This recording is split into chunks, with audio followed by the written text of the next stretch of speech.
Greetings guys, good morning, welcome back to IsoDevotions. I just wanted to stay on this topic one more day. You see, we saw Jesus, although he was attracting huge crowds of people, many were flocking to him from all over the land. He also chose to pull away from those crowds and to invest his time in the lives of a few people. For the sake of the many people, he invested in a few. And I want to look at that a little bit more closely today, especially in the light of Donald Trump's announcement that he was calling for places of worship to be reopened, and many in Australia have also been hankering for that reunion of corporate gatherings. Church hasn't been church. We've missed it. And I totally agree. I've missed our times of corporate worship and gathering together as well. But in our rush to get things back to the way they were, are we in danger of missing out on the bigger question? And can we ask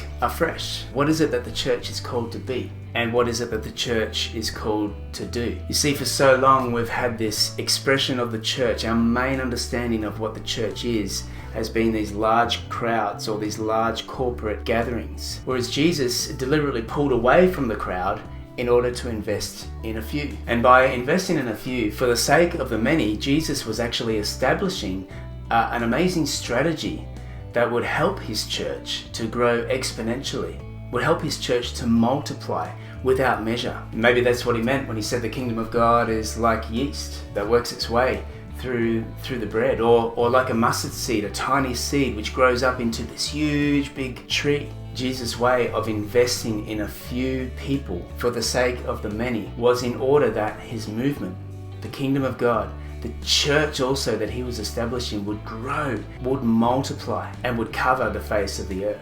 So just a couple of questions, a couple of reflections on that. What would the church today look like if we stopped agitating to get back to the way things were and took a fresh look at the way Jesus did it, at the way Jesus intentionally discipled his followers, to look at the way that Jesus intentionally invested in a few? And I want to encourage you in this day, even as restrictions begin to lift slightly, who are those people in your life that you can invest your time, that you can invest your faith in, that you can build up and take a journey together as we relook and as we follow the ways of Jesus?